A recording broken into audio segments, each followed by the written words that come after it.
जय हिंद दोस्तों। प्रयाग एकेडमी के इस प्रयाग एग्जाम यात्रा में आपका बहुत बहुत स्वागत है, अभिनंदन है।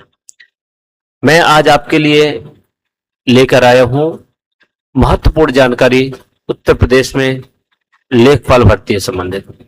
आपने देखा है लेखपाल भर्ती आ चुकी है, जिसका नोटिफिकेशन जारी हो गया है और मेरे ख्याल से 29 दिसंबर से इसके रजिस्ट्रेशन स्टार्ट हो जाएंगे, जो कि आपके 28 जनवरी 2026 तक चलेंगे। तो उसके लिए सबसे बड़ा भ्रम बना हुआ है। वो भ्रम है क्या कि जिन लोगों ने पेट का एग्जाम दिया, देखिए एलिजिबिलिटी तो सबको पता है, पेट के लिए एग्जाम दिया होना चाहिए, यानी पेट 2025। कौन सा भैया, ये देखेंगे मैं बात करूं तो पेट 2025 इनरोल होना चाहिए, यानी कौन सा पेट 2025 का एग्जाम दिया हुआ उसे होना चाहिए, ठीक।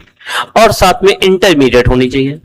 हालांकि आपके इसमें तो लिखा हुआ है कि उत्तर प्रदेश माध्यमिक शिक्षा परिषद इलाहाबाद से 12th पास होना चाहिए, लेकिन अन्य सरकार जिनको मान्यता दे उसके समकक्ष अन्य सरकारी संस्थान से भी ये 12th पास होना चाहिए, ऐसा भी बताया गया है, ठीक है। तो 12th पास यानी कुल मिला के एलिजिबिलिटी है 12th पास आउट, और साथ में पेट 2025 में एनरोल होना जरूरी है। अब एनरोल होना जरूरी है तो अब लोगों में भ्रम बना हुआ है, जिसके 40 नंबर आए हैं वो भी सोच रहे हैं हम फॉर्म भर दें, हम एग्जाम दे पाएंगे नहीं दे पाएंगे। ऐसा कुछ डिसाइड किया ही नहीं है पहले से कि जिन लोगों ने पेट का एग्जाम दिया क्या वो सब भर पाएंगे या वही भर पाएंगे जिनके अच्छे नंबर है। इसके बारे में भ्रम बना हुआ है। मैं जरा सा उस भ्रम को दूर करना चाहता हूं।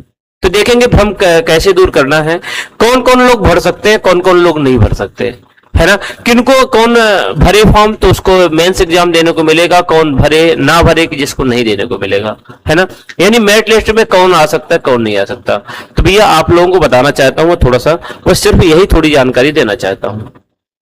मैं बताना चाहूंगा कौन कौन भर सकते हैं, जैसे किसके कितने नंबर हैं। भैया नंबर के आधार पर आप डिसाइड कर सकते हैं या अपनी रैंक के आधार पर आप डिसाइड कर सकते हैं कौन भर सकते हैं कौन नहीं भर सकते। जैसे एक सबसे बड़ा फैक्टर है और सबसे बड़ी चीज है जो मैं आपको बता दूं आपको, है ना। इसमें जब 2021 का पेट हुआ था और उसमें लेखपाल की वैकेंसी आई थी, तब उसमें उस वैकेंसी का यानी लगभग 8000 वैकेंसी थी।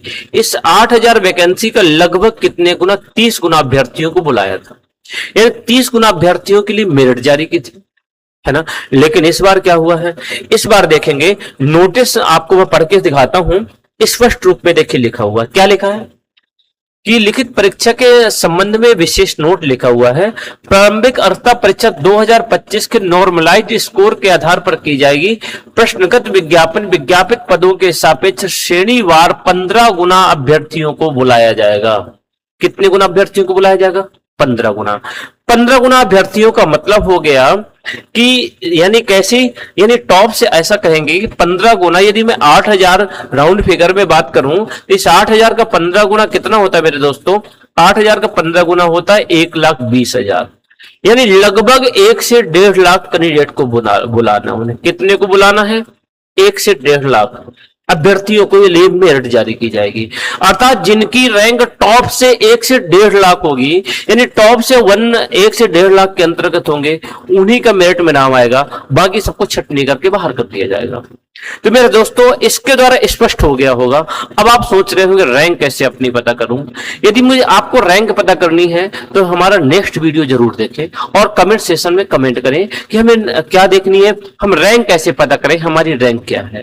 तो आज की जानकारी मेरे ख्याल से आपके लिए महत्वपूर्ण होगी और अपनी रैंक के आधार पर और आप फॉर्म भरने की एलिजिबिलिटी जरूर चेक कर पाएंगे कि आप मेंस एग्जाम में बैठ पाएंगे या नहीं बैठ पाएंगे। तो जय हिंद दोस्तों।